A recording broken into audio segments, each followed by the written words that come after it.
Mark Meadows, he's a former White House chief of staff who served during President Trump's first term. Mark, good to see you. Thanks for coming on.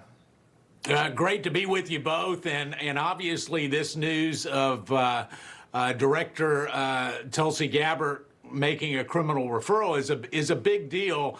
But we would have never seen it. I want to emphasize, we would never have seen this had Donald Trump not been reelected.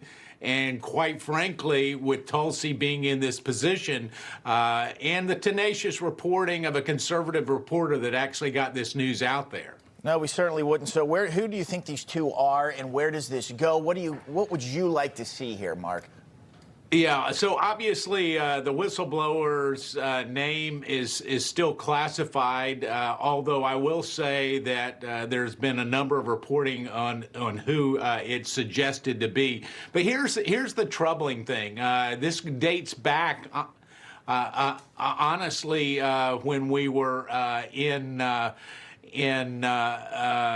the Congress, where we were actually in the impeachment area of that. We actually knew about this individual, and the credibility was very, very suspect at that time. It seems like the credibility of some of these witnesses during the impeachment became an issue now these years later. But Mark, let me ask you, Democrats, they're not happy about this criminal referral. I'm sure that shocks you. In a statement, the top Democrat on the House Intelligence Committee, Congressman Jim Himes, says, quote, "This apparent criminal referral will amount to nothing because no misconduct occurred.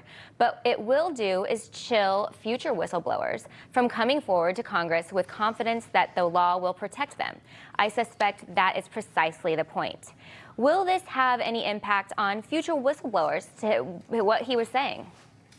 Well, listen, Congressman Himes, he's continuing the narrative that the Democrats used all the way back in 2019, and I can tell you that is very problematic because if you look at the referral, if you look at the reporting that is out there, this person had no firsthand knowledge, so he's not even technically a real whistleblower. And you commented on your lead-in there that all of this was actually part of I've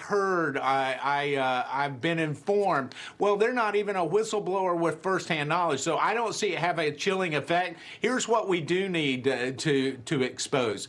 If there was, and there has been alleged, if there was a coordination with Democrats to actually target President Trump at the time with this, the Intel Committee should be nonpartisan. And when you weaponize national security apparatus that's been alleged here, we have to get to the bottom of it, but I don't see it having a chilling effect on whistleblowers. We all want to protect legitimate whistleblowers, but we don't want it to be used to advance a political agenda. Well, and I was just going to jump in. Covering the courts and covering the impeachments, one of the things that bothered me the most was the idea of protecting what you're referring to as hearsay. It would never be allowed in a courtroom, but it, of course, was allowed as part of the impeachment. Well, so, Mark, you mentioned that there was no firsthand knowledge. Just to bring the audience up to speed here, Michael Atkinson, right? He was the IG investigating this. Interviews 4 individuals with no firsthand knowledge of the so-called call here in Ukraine. Expand on that and explain, Mark, what really happened with that.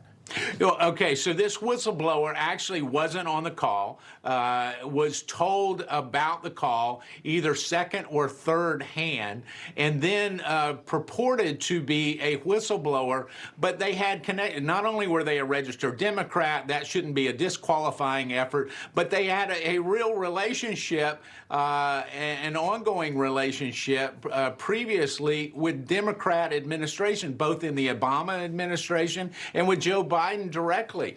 So, whenever you have that, you have to say, all right, we're leading up to a re-election at that point for Donald Trump, and yet you have someone who's aligned more with the potential candidate that's going up against Donald Trump being the whistleblower. And listen, we have to put this in the context. All of this was at the same time that Hunter Biden and Joe Biden's relationship with Ukraine was coming under real scrutiny. And so they were saying, don't look at the real problem. Let's just look at this potential problem where ultimately there wasn't a there there.